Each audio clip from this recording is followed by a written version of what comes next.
Do do do do do do do do Do, do, do.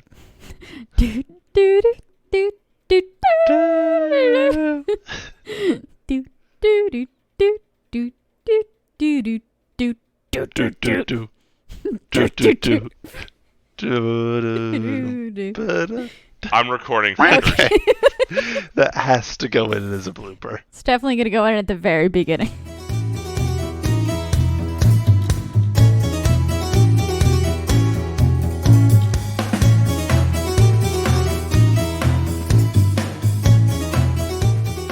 Welcome back, everybody, to the podcast where we're going to talk about etiquette in a more of a private setting. Last podcast episode, we talked about etiquette at cons.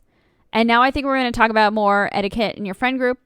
Mazio specifically brought up if you come and you play Magic at his house. Because I think there are very different etiquettes when you're playing Magic at like a pod at a con than there is when you're playing with friends at Mazio's. Yeah. Drew, you were about to ask something, right? Or say you said that you would feel bad because you don't know what the cards do and you would slow everybody down, right? Yes, we were going on and on about Magic the Gathering and crazy card combos, and I haven't played in a while because I don't have a local group and I can't be bothered with online stuff. And as a result, I don't know what the cards do anymore. Like, I know how to read a card, but all these things, like, I don't necessarily know what Delve is. There's something about instance that you've cast. I mean, I never knew all the terms in the first place, but I am nowhere up to date on the key terms, and I certainly am not up to date on individual cards. Like, I know what a murder is, I know what it means when something draws, but, like, they posted a legendary card in the Discord. Hogak, Arisen Necropolis. Apparently that shit's busted. And banned. So completely nice. and utterly banned. So gloriously broken. It's Point Leland being- Commander, bitches. Get Point ready. I'm being- going to make an Undergrowth Commander deck. Just you wait. I can understand the terms on the card. I would need to read through it to understand, okay, what is Convoke? What is Delve? Okay, I know what Trample is. But then I do not have the contextual knowledge to know why it's so broken. I don't know what it interacts with to make it playable so early. And finally, that raised the concern that related to the cons. If I were to sit down for a commander match with 5 other people, I would slow things down massively because I would be reading.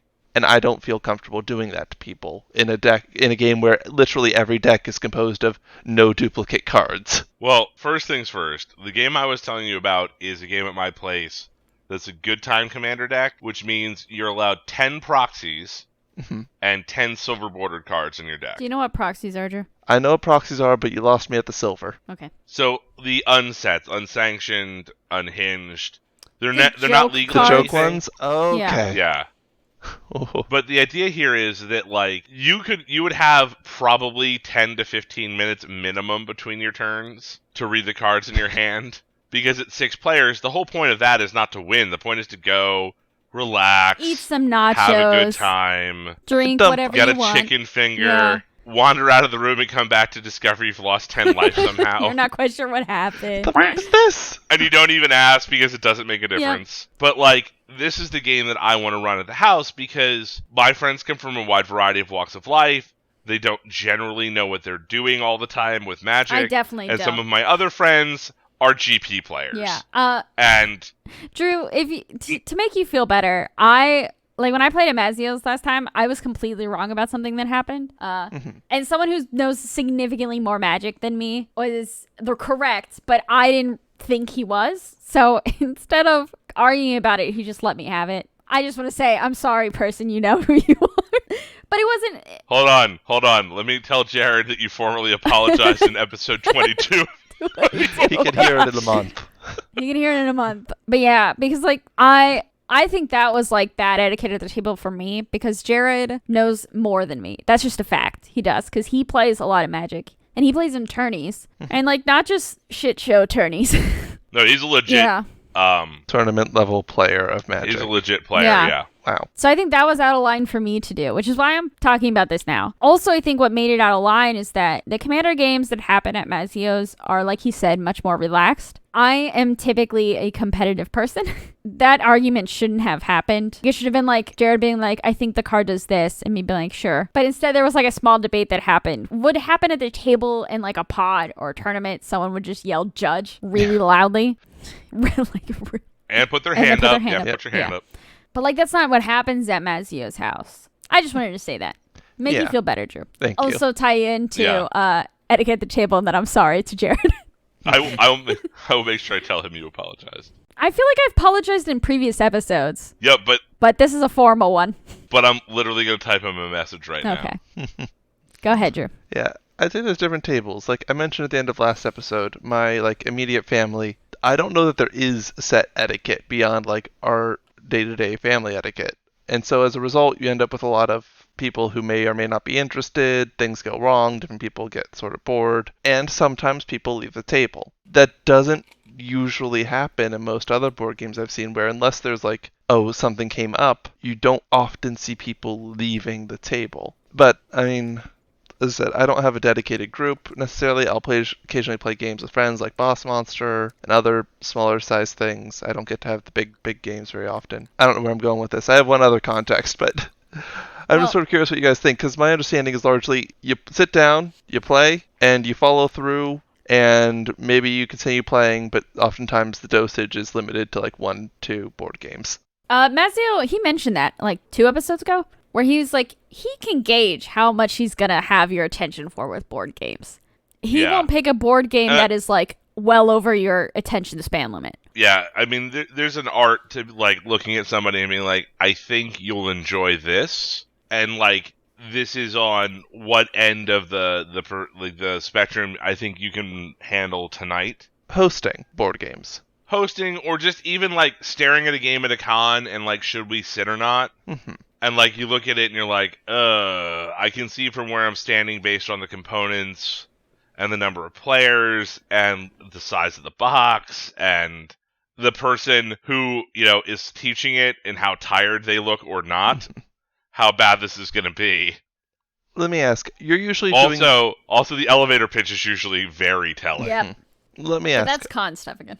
Are you usually doing this for friends? It sounds like you usually are doing it with people you already have some familiarity with. Generally, yes, but you also have to understand that, like, Nicole will bring her college friends over, and they'll be like, we like board games, and I'll be like, I don't really know these people. Mm-hmm. Like, I've been to their wedding or whatever, and I know them, but not like you, Drew. Like, I'd be like, oh, Drew likes this game, this game, and this game, let's play this one. With her friends, I'm like, I have to try to figure out how much math I think you can do. Yeah. Right? Like, for some of these games, like, so if I was to give you an algebra problem, could you solve it? Would you solve it is the more accurate question. No, it's and good. how mad would you be? It's good. Okay, the reason why I probed a bit is because I have a bit of experience hosting games and stuff, because back when I was an undergrad, I was co-president of a board game club thing. We sort of inherited it from the founders. And while the other co-president handled a lot of the paperwork and I handled logistics, we both would host and welcome and introduce people to games and ended up running a fair number of, rules introductions. And we finally realized, oh, hang on, we shouldn't both be explaining at the same time. It just causes a disaster. But beyond that, there's sort of a distinct set of rules we had there. And because it was like an alternative way to spend your Saturday nights, in a college town, our only real rules were, decent sportsmanship. Come and go when you need. We're here to have fun, not hold you to something. But there was still that expectation of stick to the game if possible. And I ran into a few cases where, one, I was constantly trying to gauge like what's a good player size and complexity for new players. But I remember running One Night Werewolf once for a few people. They never came back. But there were a few things that I didn't even realize needed to be explained. For instance, in One Night Werewolf, it's sort of like Mafia. You all put your heads down, the app runs you through it. You got cards with your rolls, they get scrambled. They were listening for people moving the cards. What? And when I tried to... Oh! Yeah, these are people I'm like first introducing to these games. And I think I made poor judgment, and I also made assumptions here. But when I tried to explain that moving forward, that's generally not how it's done, that it's more like thinking and the bluffing, that didn't resonate with them, frankly. So one, I chose a poor game for them, but two, there's sort of people walk in with different expectations, and while that's a more egregious example, like, use everything at your disposal, or so I'm willing to ignore like an entire of my senses. Etiquette is something that we've learned one way or another. I feel like you have to if you're going to run that club. Yeah. But also, in your case, you've mentioned a lot of what you like. You've had like, oh, I like that board game. Or, oh, I've played that board game and I didn't like it. Photosynthesis. Analysis paralysis. Or other things. And I do like photosynthesis. That's true. That doesn't like that. Yeah, I'm finally willing to give it. About. 3 years later, I'm over my trauma. I'm willing to try it again. But like, that shit doesn't fall on deaf ears. So if you get a library of people of what games you like or have played and enjoyed, you can piece together games that you would like. Yeah. My point here is mostly trying to connect to the etiquette and how that was what I sort of considered a given. That, okay, we're focusing on the game, we're not really here to listen, and like the procedural parts aren't where we're paying attention to. Right. There's a lot to be learned there, and I'm just trying to think, where did I even learn that? Did I ever learn that? Was I told it? I don't remember at this point. It's been years. Mazia. It's fair. You've had a lot of events, parties. People come to your house and play games. What do you think the etiquette at your house is? As a general rule, I think the etiquette is pretty much we're here to have a good time, but we're also here to maybe... Experiment sounds like a little dirty. We're here to play games that I might know that everyone else might not. Like, you came over and played Scythe, which is not a game I would have picked for that group, just because it's so big and so heavy. Scythe didn't mesh with me because Scythe looks like a game that should take numerous turns, but it doesn't. It's over so quick. Quick for that style of game. And, like, my brain couldn't grasp the time span in which I had to do things. Which is, did you come with a plan? No? Well, you better hope no one else did either, or you're dead. Yeah. Oh, like, I still have that wrapped in my room. Each move you make in Scythe has to count. Each turn you do is valuable for something. Got it. There's no filler. Yeah. There's none. It doesn't look fast-paced, but it is fast-paced. And that's what threw me off whenever we played it. I was like, my brain just couldn't grasp that. All right. But Mazio, you mentioned there's some exceptions, but it sounds like this is a continuous thing for you, whereas... For instance, with my family, or, with new visits to the club, we don't necessarily know what's next. Like, my family's occasionally gone out on a limb to try things, and gosh, I underestimated the core buy-in needed to play your first deck builder, but... No, you know what it is? Deck builders, for groups that are already gamers, ducks to water. Doesn't matter if they never played one. If you are not mentally in your own head identifying as a gamer, deck builders are really rough on people. And I don't think that's a misread on your part. I think that is a very difficult divide to get over, where you're like, the basic concept that the deck is changing and that this is your own personal deck. Those were two leaps that needed to be made. Exactly. I completely lost where I was. No, I think that, like, we talked about, like, the demeanor at my house, right? Or a table that I'm running. And generally speaking, major etiquette rules, pay attention so you know when it's your turn. Ooh. And... try to have your turn ready before it gets back to you. Another thing that irritated me when we played Scythe is that the two other people we were playing with didn't keep track of their victory points. Which means, as far as I was aware, here's where everyone stood on the board and no one was close to victory. And then suddenly they would be like, oh, like Mazzy would get a victory point and they'd be like, oh, did I get that victory? Did I also get that? And they're like, suddenly all their tokens were on the board and they had like way more victory points. And I was like, well, this changes everything, you f***ers. I mean, it does. It's very, very difficult. Because I'm sitting there like, I have so much time. And then suddenly you're like, no, I don't. Why? Because I didn't know how far along on the victory track you were. Why? Because you didn't pay attention. I'm thinking about that. Go ahead. I think that's something, though, that really irritates me personally. If you willingly sit down to play a game, give it a chance and give it your attention. And if you end up not liking it, that's fine. You can back out.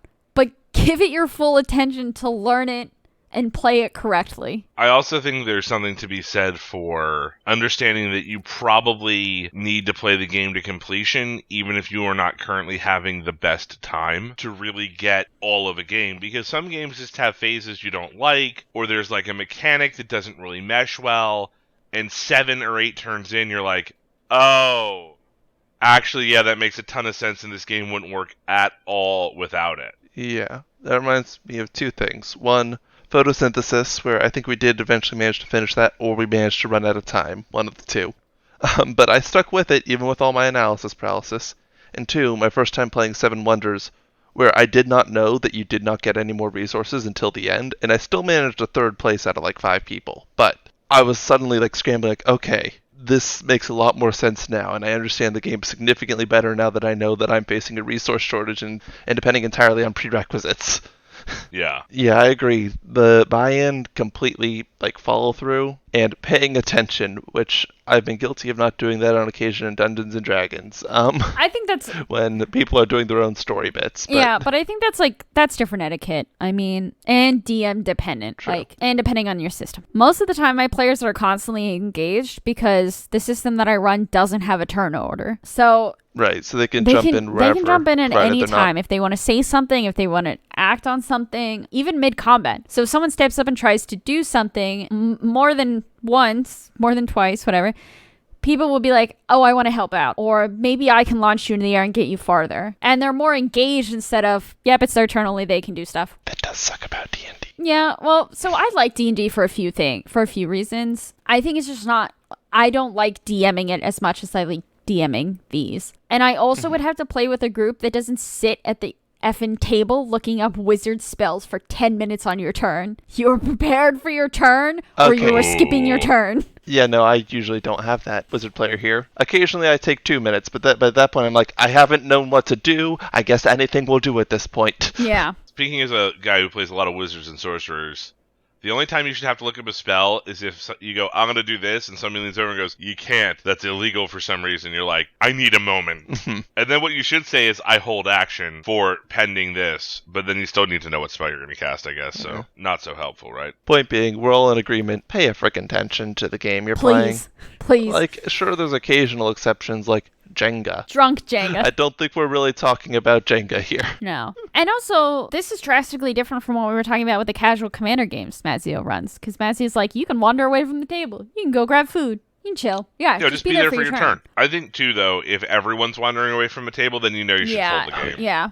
This reminds me of a video game. And that's fine, too, because it's not always as important to finish. You know, most of the reason you're playing this over a digital version or a video game is the social interaction aspect of it. There's tons of great tactical games. I happen to like Toy Soldiers because I like sitting there talking with somebody while I mess with them, while we murder people together, you know? Yeah, it leaves some social space and you get to interact with people. Otherwise, we'd all just be spending the whole time in single player. Well, bar probably a few shooters where, yeah, competitive games I could still see being that, like the fast-paced ones where humans are tough opponents. Generally speaking, most of these genres that are related to board games are there for social levels as well. I also want to say, though, on the opposite side of the coin, the person running the game or the person DMing needs to know when people are out and, like, don't forcefully drag them through it. Just, like, know when you've lost them, know when this just isn't the party that's going to play the story, and just concede, basically. I was going to say, there's definitely that level of, hang on, are people actually still here? Because we once started playing at the club, like, we started, you know what? Why not? We'll play Life, because it's in the bag. I like Life. It's in one of the furniture bags. It's a stupid game, but I like it. And then partway through, we went, okay, is anyone actually enjoying this? No, it was Monopoly. Oh, we also have done Life. We had a dumb version of Life where it had all these, like, dare things they'd have you do. Point being, we eventually went, wait, we started playing this ironically, but we really just aren't even enjoying it ironically. Let's put it back in the box. I feel like I'm having a trend here where I agree, I provide an example, and my job here is done, but you didn't do anything. No, I think the thing is, you know, if the group is really competitive, don't play a co-op game. As a general rule, especially if I'm dealing with people I don't particularly know well, or we've had a bad night, or something like that, you know, we're playing the next day and we're all, like, a little tired, launch in with an easy co-op game, like Magic Maze, which is this wonderful little everybody works together game, and then try something a little bit more harder, competitive, more complex after people settle in. Magic Maze is a little bit frantic, but okay. It isn't, though, right? Like, because it doesn't really matter. If you lose, you reset and go again. Okay. It's fine. I want to say, to me, that's like what Trains is, but then I look at Sierra's family who are like vicious in Trains, and I'm like, yeah. Really? Is this Ticket to Ride or a different Oh, sorry. game? Yeah, Ticket to Ride. Where they're just vicious. Like, I don't play them with them because they are cutthroat and where they place their little train cars, how well they hide their cards. They'll whisper across the table to people and make treaties and deals. And I'm sitting there like, I don't want to be part of this. To me, there's just a bunch of little train cars. You have some quote unquote bonus stars you can get. I just want to make the longest train, okay? We stop at these destinations. No, I need that for my path to victory. But no. We're going to make that tunnel across Northern Europe. Yeah, but to them, that etiquette or that social situation is drastically different from how I perceive it. So I think it definitely depends on the atmosphere. I want to say, my brain is stuck on backstory. That's not correct. History the people have with the game. Know your audience. Right. How far back did we go for that podcast? Episode 4?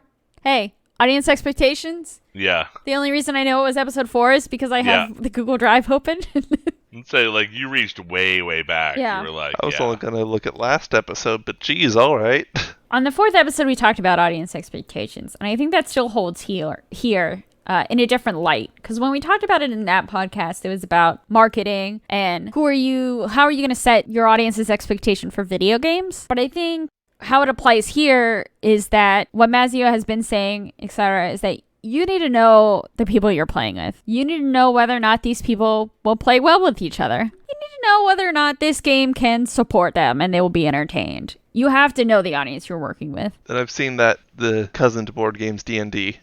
I had a member leave the group I'm in recently because just not a good play style fit. Where they're the kind of player where, okay, my character's going to do things. If there are consequences to the actions, great. That's fine. I'm okay with that. Another player's like, okay, we need to all sort of really be careful to respect each other's autonomy. We're going to work together, but we all have our boundaries and what our character would and would not do. And it just wasn't meshing well. And it wasn't meshing well with my character either until we each were able to make some tweaks to our play style. So, agreed. I don't have any board game comparisons to make because, honestly, I don't have like multiple groups that have played the same game really, aside from my family being used as test drive for Dominion and that going kind of poorly. Is that because you didn't set expectations or you overestimated your audience? A bit of both. I mean, they loved Azul. Most of them loved Azul. But Dominion is substantially different from Azul. So, not a good direction, even if among my collection it was, I thought, a decent step up in complexity. Mazio, did we play Azul at your old house on the table? Yeah, I think we did. Pretty tiles. Yes. And there's 3 flavors of Azul, too. Yeah. Don't forget. I don't remember the name of mine. Squares. Does that help? That's the first one, yeah. It does help, because one of them is hexes. One of them is diamonds, yeah. They're each very different feels. It's very interesting how they really did apply that mechanic 3 different ways to great effect. It's fascinating. I think the thing I want to add to this, though, is don't reach when you feel like you shouldn't, right? Like, we all feel that social pressure when we're like, what game should we play? And everyone looks at you and you're like, if the right answer is A, like, I don't know, terraforming Mars, and you've lost your love of terraforming Mars from having played it a few hundred times over the last few years, and you don't think you can really get in there and teach it and have a good time and, like, lead the group, because the group's going to key off the host's energy, right? Like, if I don't want to play Commander, I'm not going to play a 6-player Commander game because I'm going to ruin it for everyone, right? I think that's something people do that's bad etiquette on the part of the host is, I'm going to do this because blah, right? Or somebody's like, can we play this game? It's okay to say no. Unless you're like, yes, but you would have to kind of run it maybe because I don't know the rules real well or I don't really like that game or whatever. And I think that's a major problem because when you host a game, you really do have to step back from, I'm going to win this shit and go with, well, I'm probably going to lose, but I'm going to make sure everybody has a good time. And if we play a second or a third time, I'll worry about winning then. One of the most important things that happens in my life with games is I'll meet people that are interested in games or think they look cool but have never played them. Like, I just reconnected with a high school friend because I've been out of high school for 20 years. And I was like, how you been? And they're like, oh. And I'm like, yeah, I play a lot of games. And then that led to that conversation. We started playing on Tabletopia because they live in the Midwest and I live on the East Coast. It's one of those things where it's like, I don't really care if you shouldn't care if you win a game against a bunch of people, right, that are learning a game that you're showing them. Right. What does that prove? Like, I'm better than you, person who's never seen this before? I think we knew that, yes. Yeah, like, what's important is that what I took as the biggest compliment is when that session ended, that high school buddy texted me and was like, yeah, I bought that game that we played and this other game that you talked about. Do you have a third one? Because we're playing a lot of games right now because of quarantine. Bingo. And it's like, yeah, that's a board gaming household now because I helped them or, I don't know, stuck a needle in their arm depending upon which way you want to look at it, right? I think we had a topic that may have gotten lost that was how you introduce people. Originally it was for complex engines, but I think we can tie it in here where if I were to introduce you guys to Apex by completely beating the shit out of you, you wouldn't want to play with me again. It's also a dickish move. Yeah. Yeah. My goal in the firing range isn't really to win. Mazio probably noticed, but like I put more attention on Joe than I did on Mazio. Why? Because I know Joe's skill level is closer to mine. All right. And that way it wasn't Mazio dying constantly. Yeah. Yeah. And I feel like we had a great time. We did. And I also think that, level set expectations in there, right? Which we talked about previously, but I know when we play certain things, my skill level is gapped. And I'm not as much of a help and much more An of a anchor, hindrance. if you could say. A sea anchor that's tied to both legs somehow individually. To put it gently.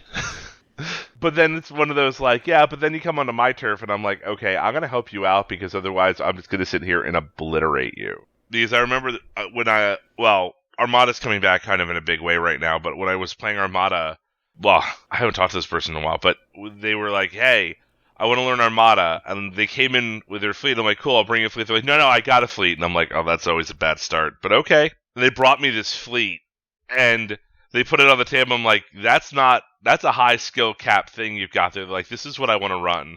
And I looked at them after setup, and I'm like, okay, you're going to lose, and here's what's going to happen. And they're like, you can't predict that. And I'm like, oh, but I can.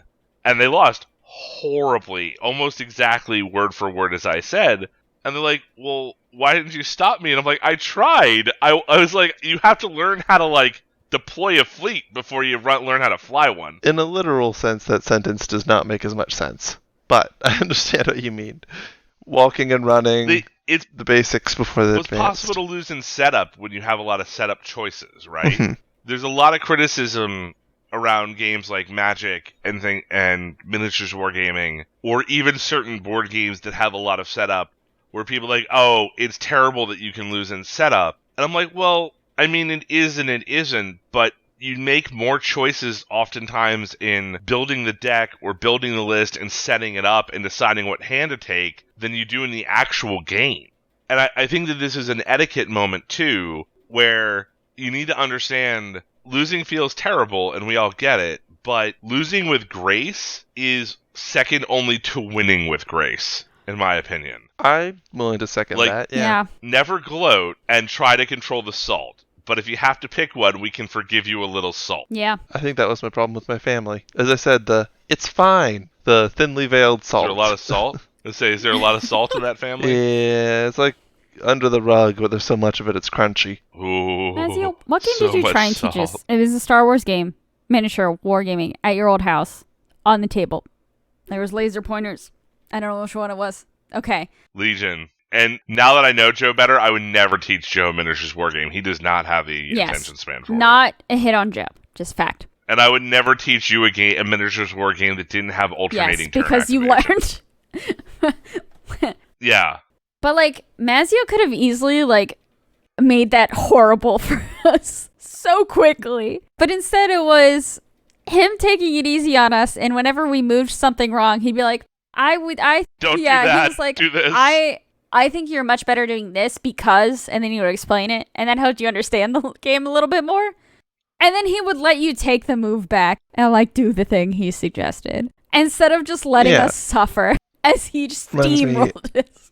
That reminds me of chess and the whole, well, you took your hand off it. No, don't do that with a new player. Card laid is a card played, but that's only with advanced players. And two, this board game called Catacombs, which I have the old version, which is all kind of gritty, but the more recent one is all weirdly cartoony, and I don't like it. Point being, it's a board game where it's 4 heroes against the Catacomb Lord, and this is an asymmetrical 5-player competitive game. Well, this sounds lovely. Oh, it is. And here's the kicker, rather the flicker. You flick tokens around the board for combat. Your turn is a flick. Oh, like you do in Flick 'em Up? Yeah, you literally. They're little, not stands, but wooden, circular tokens. You flick them around the board, and there are some, pillars in the middle of the board that you can bounce off of. And Melee is bashing your token into another token. So I kind of love this. yes. And the reason why it's related here is because with new players especially, first floor, you can redo your flicks, is my house rule. And I tell them that. You can redo a bad flick on the first floor because this is not something that most of us practice. You are going to accidentally skid the top and barely move your token. You're going to accidentally send it flying into me. Incidentally, when things fly off, they just return at the edge. Please don't break furniture or send it flying off after people. I've had people move the entire board. Have you ever played Crocono? But Have you ever played Crocono? Why does that sound for familiar? some reason, it sounds vaguely familiar, but no. Amanda, you played it at PAX in Well, 19. that's why it sounds familiar. Apparently a Canadian favorite, I think. It's a big deal game. This looks cool. It's a flicking game. And I sat down and I was like, this looks fun, but it's a little simplistic. And within 10 seconds, I was like, how much is this? And they were like, $300. I'm like, I'm going to pass, but only because you're getting to me after a spending spree. If you had been first, sir, this would be going home with me. Yeah. It's amazing. It's an amazing game. I'm interested just from the board design. Did you look it up? I'm looking at just Google images. Please describe to the listeners what you were seeing. Okay. It's a circular, platter, ring around the edge. And the inside is basically a little bit like a target. You have, concentric wings on a nice wooden board. And there's, sort of a plus symbol to help outline things. So I suppose concentric rings, subdivided to quarters, yada yada. There's these little, black and white pebbles on it. Play tokens, presumably what you flick, and there's the inner ring also has a metal pegs forming a sort of fence, and I'm just this is aesthetically pleasing. It looks like planets in orbit. I am curious. Yeah, so you flick towards the button, which is the center, kind of akin to curling, and then it's a points game, and that sounds incredibly simple, but much like a lot of games that sound incredibly simple, wow, is it fun, and wow, is it hard. And the rules are a lot more complicated. There's a great shut up and sit down video about it that I will find a link for us to put in the description. Yeah, ever since their Go video, I've been meaning to try more of that. That is a great podcast channel. They're wonderful to watch. But it's one of those things there are people I could play that with endlessly. But I don't think Amanda and I should play it. Too competitive? Because I think the competitive edges of both of us, one of us would start and the other would feed into it. And it would probably end in a fight, right? Not like a bad fight, just like a fight. And I think it's just one of those things that, my fiance and I don't play Go together anymore because it turns out that game brings out the bear in both of us. Oh. Part of why I don't play Go anymore, actually. For me, there's a friendly competition mode for Amanda, and there's a I'm here to win, bitch mode. To it. And those two are drastically different. Even when Mazio and Joe were in the firing range and I was mostly attacking Joe, I was still competitive with Joe. I would still give him shit talk and smack talk, and he would give shit talk and smack talk to me. But that was friendly competition. That wasn't, bitch, I'm here to win. That was me laughing as I ziplined up and surprised him and he panicked, yelled. Or it's me mad cackling when I finally do get him down. Nothing quite like a good mad cackle. And that competition is more like a friendly competition for me, but it is starkly different from the other one. I suppose that's a lot of what Mazio does. He spent the entire half the last podcast setting expectations for his table, and half of this part of this podcast, setting up, okay, what is this environment like? Because now I understand Mazio's place under con conditions or larger number of people. That is a casual environment. It's it is friendly, it is low commitment. If you're not having fun, we're all asking what's wrong. How can we help? Yeah, and also, specifically with Magic, we have, basic decks. Or Jared bought them, Mazio? Jared bought them. Jared bought these decks that are, not great decks, but they're fun for, just to throw out there and have people play a casual game of Magic. But also, I have 2 commander decks. I will make a third one. It will be Undergrowth. And one deck is me being I don't think this one's as thought out. I'll do my best with it. I'll have fun with it. And I'll chill. And the other one is, I'm going to make your life absolutely miserable. I know which one to play and which one not to play. But also I could give people one of my decks because I know they won't be able to utilize it to the extent of I'm making everyone miserable. There's a podcast, I guess he's actually, I don't know, he's a content creator named Pleasant Kenobi on the internet. And he actually has a whole conversation with Brian, who's the guy from Tellurian Community College, which are both Magic content channels on YouTube. They have a conversation around certain types of hate cards in Magic, and how there are, strictly speaking, almost like gentlemen's agreements around what is acceptable and not acceptable to play, and where those format lines are. There are some cards that you play it and you're a dick instantly, if it's in the wrong circumstance. Yeah, like, lots of tables don't allow mass land destruction. Like, you want to Stone Rain something, fine, but don't play Armageddon. I love Armageddon, but right, yeah. in a Commander game. I'm not one of those people. I think land destruction's a valid tactic in Magic. I think Scorched Earth is a valid tactic. I will say, though, having all your lands decimated in Commander late in the game, devastating. You should just concede. You should fold and step back. Well, and I think that's the other thing that's very etiquette-driven, right, is it's acceptable to concede. It's not a personal attack. I'm not flipping a table. I just know when I'm beaten and don't feel the need to sit here for a half hour to figure it out. Like, that's why you concede a game, because you're like, yep, you got me. Good game. Let's go again.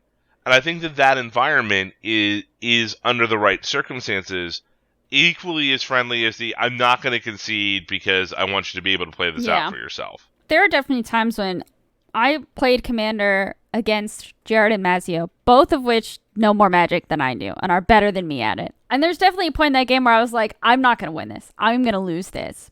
But I still played it to the end because I still kind of enjoyed it. Also, I get to see how my deck fails and how my deck thrives and make adjustments to my deck. Because knowledge is power, everybody. Every game you play with that deck is more data to take back and fix that deck. And I also think that there's a lot to be said for that, where people get involved in certain types of games and, like, their expectation isn't met or it doesn't work like they thought. And I'm like, yeah, nothing works right the first 100 times you play it. Like, I have 2 decks for Modern right now. One's a mid-tier deck and one's a top-tier deck. And I'm very tempted to build a 3rd deck. And I'm like, you can build a 3rd deck if you want to, but you know that the rest of 2021 and the majority of 2022 are you honing those 2 decks. Because until you've played 300 or 400 hands of it, you don't really know what it's going to do. You just don't. I'm sort of realizing that even though I did play Magic for a while closer to high school, I'm not sure I've ever actually gone on this serious deck making journey. Oh, when did we... I'm not sure how I do with long-term projects, because I have a deck and I made it. I put things together and adapted it, but there's not much I've sought out. And I've noticed, like, even with my choice of video games, I'm favoring, like, roguelikes and stuff where I am building something. I'm making decisions and putting together an engine that can work, but I'm not usually refining it over a long period of time. I'm making something that works with what I've got, but I'm not usually fine-tuning. To fine-tune my Commander decks takes me losing almost every day at work to somebody who's better at me in Commander, figuring out how I lost, going back, changing things, swapping things out, and trying again. And I don't know which podcast episode we talked in it, but Mazio, we've mentioned that, like, deck building is such a valuable skill and is so underrated. Yeah, and I also think deck building is something, particularly when I was younger, you get very prideful about. Like, I have to do it on my own. Like, no, you need to take a lot of help from people whose full-time job is playing Magic the Gathering. Mm-hmm. And then you need to, like, understand that the journey from getting where they dropped you off through a high degree of professional skill to the part where you're actually a competent pilot of a good deck, that is 500 hands of cards or so, in my opinion. It's probably really more, but that's where I start to feel like, no, I actually am fluent with this deck, and I can take it to a serious event, and I can hold my own. To speak to that, one night, a buzzed Mazio and a buzzed Jared watched me play Magic. Oh, and Mazio thinks... This is Christmas Eve, by the way. This went poorly, but really it was fine. Like, I lost a few hands, and Jared, bless his soul, said, well, let me see your deck. And Jared was never rude during that entire time. Like, I told Jared, this is why I like playing this deck, and this is what I want the deck to do. And he wasn't like, that's shitty, or that's never going to work. He was like, okay, let's see if we can make it work. And whenever he asked me why I had certain cards in, I would explain them, and he would either give counterpoints, or he said, okay, or I see what you're going for, let me improve it. And I think that was a good time. And that was more of a, let me help you out, instead of let me watch you suffer. I think I've gone through that process slightly with of all things, Path of Exile. A couple times I've tried my own builds, and I've run into the, oh shoot, now I'm dying to everything, or oh shoot, now I can't kill anything. That's a complex enough thing that I think you end up with something similar with making builds there that can actually get to the end of the game. And I'm also realizing, oh yeah, I haven't gone back to my deck in who knows how long. I definitely had that, I should do it on my own. How else am I going to learn kind of mentality. And honestly, No. I've only shaken that in the last, year and a half. Well, mostly shaken. Consciously shaken. For as smarty pants as I can be and whatnot, the day I realized that I don't have the fundamental understanding of a combo to the part where I can look at a card and know what to do with it. Or a player plays a card and you know where they're going. Yeah. And those are two very different bridges, right? And they're also very hard bridges, I just want to say. Because it's so prideful as a gamer, right? Where you're like, I could do it on my own. And I'm like, no. I'm going to say, that looks fun. I'm going to follow what this professional did. And then after I play it 100 or so times, I'll start to make changes to it. And now all of my decks start with, that card looks really fun. I'm watching somebody else play it. And then I'm like, I think I can make this my own by moving it over here. And the thing is, every time I start with my own design, a raving success is a mid-tier deck. That's you have to be okay with that. And I think that that's one of those things where that's etiquette with yourself. Because I've won plenty of tournaments. I've placed in plenty of tournaments. I've done well in plenty of things. The thing I still go back to is, if I had listened to just a little bit of advice in middle school, I probably could have won the middle school Magic tournament that I came in third in. And third was great. It really was. But you could have had first. I don't know. I think Rob Purley played in that, and Rob was like a prodigy at Magic. I don't know if he still plays. I haven't talked to him in 20, 25 years. But wow, should I have learned to listen sooner? And the thing is, when you learn to listen, and you just accept the fact that there's only so many cards, and so many cards to go with other cards. Like, you're not going to find some mythical card or model combination that no one on Earth has thought of, because these things were designed and play tested by professionals. Yeah. Right? As much as you may talk about Hogak. Being broken as shit. Yeah. Well, I mean, and even that, for as funny as it is and as relevant to Amanda and I's, Magic experiences together as it is, me knowing about Hogak is because Pleasant Kenobi and Brian of Tellurian Community College told me about Hogak in a video. I didn't discover Hogak. It was played and banned before I ever knew it existed, right? I will... go ahead, finish your point. I think that when you breach that etiquette with yourself, it immediately bleeds into everything else you're doing. Right? Because you talked about that argument with Jared and all this other stuff, and it's like, a lot of it is that moment of, I just have to understand that no matter what I'm doing, when I'm playing somebody else's game, something I'm not developing myself, I'm instantly playing with somebody else's toys. And they know how the toys work significantly better than I do. Yeah. Uh-huh. As it turns out, Richard Garfield will always know a little bit more about Magic than I do from a certain Checks perspective, out, makes sense. Right? Mm-hmm. Yeah. And Power Dragon, who's also, by the way, a wonderful Magic YouTuber who's amazing because he does not get shaken and yell the way the other ones do. When I watch them play, he even says in his videos, he's like, yeah, I'm sure someone on the internet will catch something from a stream that I missed that was a suboptimal play. And he goes, but I'm also streaming, and I'm eating, and I'm playing 35 hands of cards in a row. I'm not perfect. Yeah. And I'm like, well, that gives me permission to not be perfect. And it's actually, it's since COVID when I came back and I'm like, I have no idea how Magic works, and I'm comfortable admitting that. And I actually had to be given this talk by a buddy of mine recently who was like, I'm getting back into Warhammer Fantasy, which is now Age of Sigmar. And he was like, listen, you haven't played this game in a very long time, and you don't have a fucking clue what you were doing. And if you can't accept that, then just don't do this to yourself. And I was like, you're right, I don't know what I'm doing. And I'm okay with it. And then we net listed some stuff and we talked to some people. And I don't feel like I'm in the weeds desperately trying to prove that I'm smart or something. I'm like, no, I got really good jumping off points and I know where to begin this process, but it's only because I'm at peace with myself in my own positioning.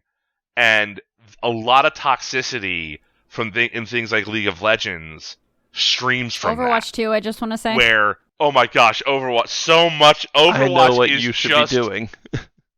just you not having a clue what's going on and then being mad at everyone else for you being clueless. That is my Overwatch experience. Specifically with Genjis as a DPS. Or like somehow their team can flank and yours can't.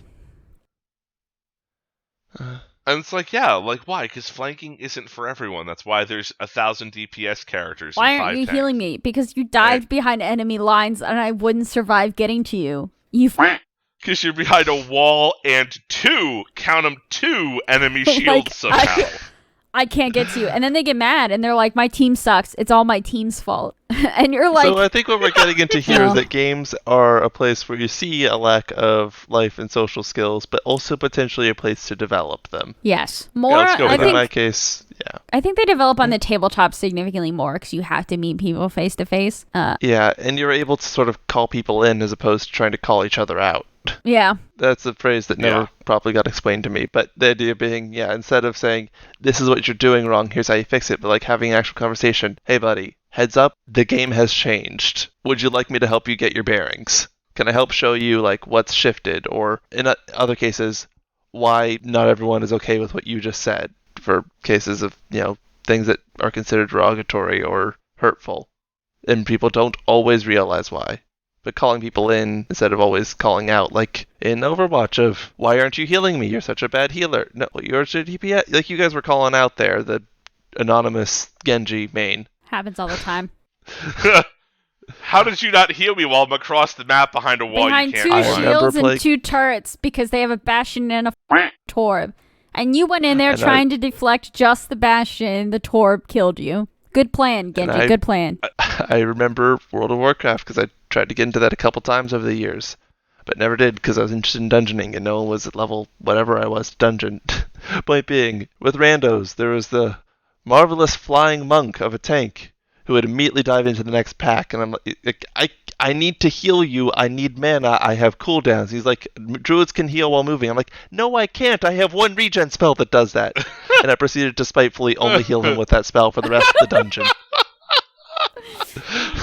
I think on the reverse side, if you're teaching someone or you're calling someone in, if someone wants to learn magic, don't force your way of how you play on them. Like, tell them some basic rules, let them look at some cards, see what they're intrigued with, and let them find what's fun to them. Don't come to them and say, you have to play Red Rush and only Red Rush. It's not even that good anymore. It's meta right now. Oh, shots fired. I don't know if it's actually I'm meta not right firing shots at anybody because I don't think any of you were like, just play Red Rush, Amanda. No, I do love my Red Rush deck when I'm like, I need to grind like 20 games in a row. I win or lose by 4th? Perfect, let's do this. But that's the reverse side of the coin. So you need to sacrifice your pride a bit or swallow your pride. Whenever you're going into a situation where you are outclassed, and that's hard to do. It never really quite resolves on video games. But tabletop games, it's more likely to, because again, there's the face-to-face component. But the person that you swallow your pride for also has to have an etiquette of, I'm not shoving this down your throat. I'm not rubbing it in that you just swallowed your pride and making you feel shitty. And I think that's where the fact that tabletop games, not only is there the person in front of you, but there's sort of the presumption in most contexts that you'll see this person again. Whereas with Overwatch and League, you'll probably never see that random summoner with that horrendous username that really shouldn't have made it past the content filter. You're probably not going to see him again. So how reporting him for the 3rd time isn't going to change the fact that he's, somehow allowed to do this. The point being, you don't get to build a constructive relationship with them. Yeah. Unlike with your friends, or even just like the people you keep bumping into at the local game shop, or this group of people who all decided, okay, we're at a convention, we're part of a community, we need to take care of each other. I will say, even if you play with friends on video games, there are some friends that will never hit that moment where they acknowledge that they're wrong. And maybe it's time to just say, I can't play this game with you. I think it's harming our friendship to play this game with you. I just don't make friends with those people in the first place. Or it's going to make me harm you. So, but the thing is that like you may like to play with that person in other game. I'm trying to avoid like a direct. But I understand what you mean. Happened in the past. Mazzy knows exactly what I'm talking about. Tell me afterwards if you'd like. Yeah. But like you're like I cannot play this game with you because you will never see that you are wrong and that things have to be done differently and it's hurting our friendship. So we're just gonna not. We'll find some other great things to do together. Yeah. This is not one of them. Yeah, which I think is another etiquette to learn. Like, it's okay for your friends to have different games they like and dislike. Just because they don't like the games that you like is never a personal hit on you. Yeah, the chemistry you may have for friends is not the same you may have for a D&D group, for instance. Like I said, I had someone leave the group not too long ago because in terms of D&D playstyles specifically, did not mesh very well. Yeah. Still friends in other contexts. So I think to like wrap up what we've talked about, unless Mazio has anything he wants to say. No, I'm good. I think this is a really good session. I think etiquette comes down to some key factors. One of them is swallowing your pride if you're the player, listening to advice, and not being afraid to, what was the other one? I was going to say ask for help, but no.